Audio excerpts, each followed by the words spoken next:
کہ راؤ حسن سکندر صاحب کو اپنے جو ان کے کزن ہیں راؤ عبد الرحمان، ان کو یہاں پر راضی کرنا ہے۔ وہ یہاں پر پاکستان تحریک انصاف سے منحرف ہو چکے ہیں، اب ان کو راضی کرنا ہی ان کی اپنی جیت کے لیے بہتر ہے، کیونکہ پاکستان تحریک انصاف نے ان کو یہ کہا ہے کہ آپ کو ٹکٹ صرف اس صورت میں مل سکتا ہے کہ اگر راؤ برادری پوری کی پوری اکٹھی ہو کر الیکشن لڑے، تو تب تو یہاں پر ایک فائدہ ہے ہمیں، کیونکہ اتنا ہمیں 60 سے 70 ہزار ووٹ جو ہے ایک برادری کا ملے۔ تو اس لیے راؤ حسن سکندر اقبال نے یہ یقین دہانی کرائی ہے کہ یہاں پر وہ اپنے کزن کو منانے میں کامیاب ہو جائیں گے۔ دوسرا یہاں پر سب سے بڑا مسئلہ کہ عبداللہ طاہر جو پہلے کینڈیڈیٹ تھے، ان کو بھی آپ نے منانا ہے۔ اب ظاہر ہے وہ آپس میں پہلے مخالف تھے، مخالف ان سینس کہ پارٹی کے اندر ٹکٹس کے حوالے سے جھگڑا چل رہا تھا۔ تو اب یہاں پر یہ بات کہی جا رہی ہے کہ یہاں پر کچھ دنوں بعد یہاں پر جو راؤ حسن سکندر ہے وہ بہرحال ان کے ڈیرے کے اوپر ان کو ملنا چاہ رہے ہیں، اور وہ ایک مل کر اسٹریٹجی بنانا چاہ رہے ہیں۔ ابھی تک عبداللہ طاہر کی طرف سے کوئی رسپانس نہیں آیا۔ تیسرا جو سب سے بڑا مسئلہ ہے وہ وہی ہے جو میں نے پہلے بتایا کہ ریاض الحق جج صاحب یہاں پر اپنے سرمایہ اور پیسے کی وجہ سے یہاں پر وہ بہتر کمپین کرتے ہیں۔ ہمارے ملک کے اندر جب سیاستدان جب پیسہ لگاتا ہے تو وہ اس کو بہرحال فائدہ ملتا بھی ہم نے دیکھا ہے، تو ان کے پاس پیسہ ہے اور زیادہ لگاتے ہیں۔ تو اب یہاں پر جو پارٹی کے لوگ ہیں وہ اس کو یہ کہہ رہے ہیں کہ آپ بھی اپنی جیب جو ہے ذرا ڈھیلی کریں، کیونکہ جیب ڈھیلی کیے بغیر آپ مقابلہ نہیں کر سکتے۔ پارٹی آپ کو 20 سے 30 40 ہزار ووٹ دے دے گی، آپ کا اپنا ووٹ 60 70 80 ہزار جتنا بھی مل جائے گا، لیکن جو آخر میں آپ نے جو کور کرنا ہے وہ آپ کا ابھی بھی 15 سے 20 ہزار کا گیپ رہ جاتا ہے۔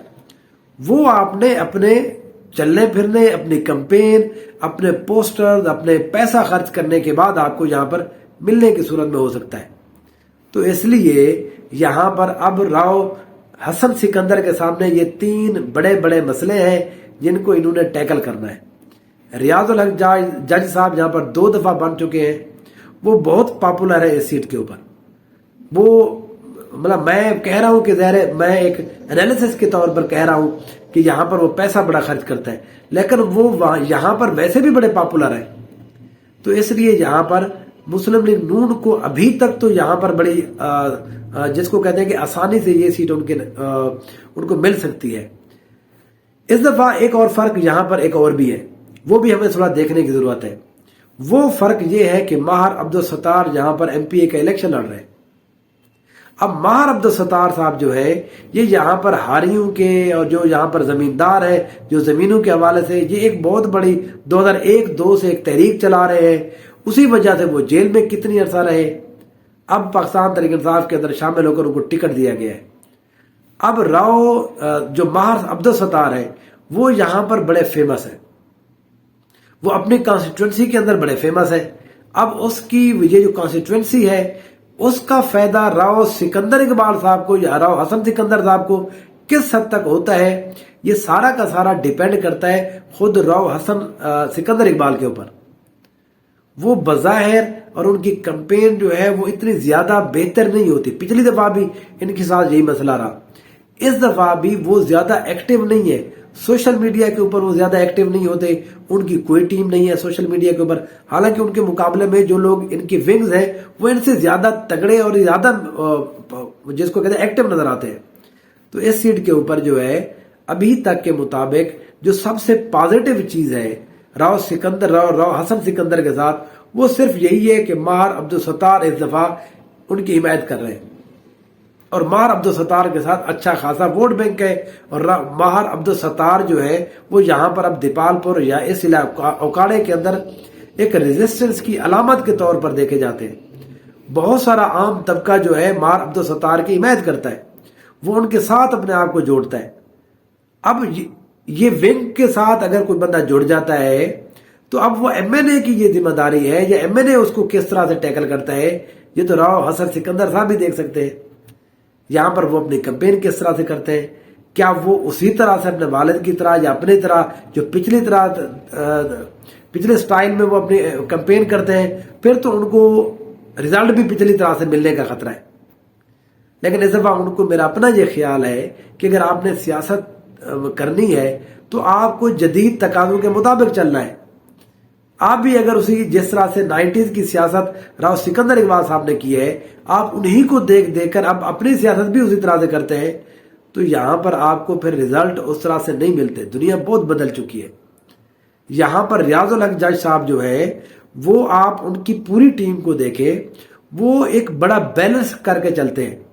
وہ خود اپنی کمپین کر رہے ہوتے ہیں، ان کی سوشل میڈیا یہاں پر بہت ایکٹیو ہوتی ہے. آج ریاض الحق جج صاحب وہاں گئے، آج وہاں گئے، آج وہاں گئے. پھر انہوں نے یہاں پر پاکستان مسلم نون کی جو مریم نواز صاحب ہے ان کا جلسہ بھی کرا دیا. تو انہوں نے یہاں پر اپنا مومنٹم بنا دیا ہے اور وہ اسی طرح سے کرتے ہیں. وہ پہلے یہاں ایک بڑا جلسہ کراتے ہیں جو وہ افورڈ کر سکتے ہیں. ظاہر ہے بہت سارے لوگ جو ہے وہ جلسہ افورڈ نہیں کر سکتے. 2-3 کروڑ روپے کی تو گیم ہوتی ہے کم سے کم ایک جلسے کے اندر. وہ افورڈ کر سکتے ہیں اور وہ پہلے اس طرح سے کرا لیتے ہیں اور اسی وجہ سے وہ اپنا مومنٹم بنا لیتے ہیں.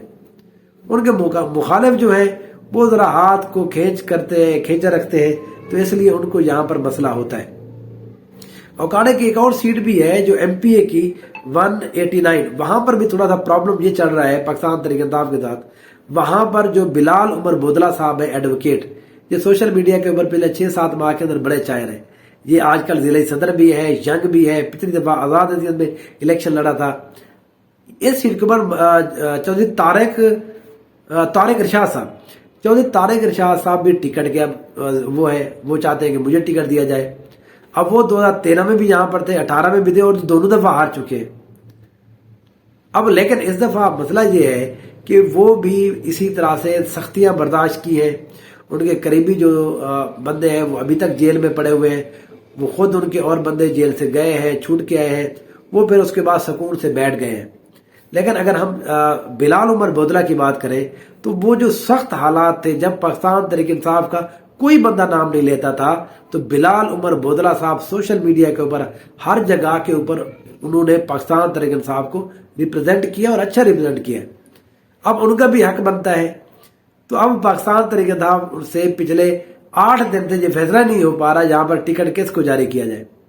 یہاں پر ٹکٹ کسی کو بھی جاری کیا جائے، اگر وہ یہ دونوں ہی مل گئے، چاہے طارق ارشاد صاحب کو ٹکٹ ملے، عمر بودلہ ان کی حمایت کریں بلال عمر، یا بلال عمر کو ملے اور طارق ارشاد ان کی حمایت کریں، ان دونوں کے ملنے سے ہی ان کو یہاں پر ٹکٹ مل سکتی ہے، جیت سکتے ہیں.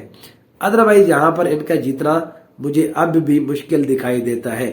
دیکھتے ہیں آنے والے دنوں میں یہاں پر اور کیا کیا ہوتا ہے. میرے ساتھ جڑے رہیے. Thank you so much.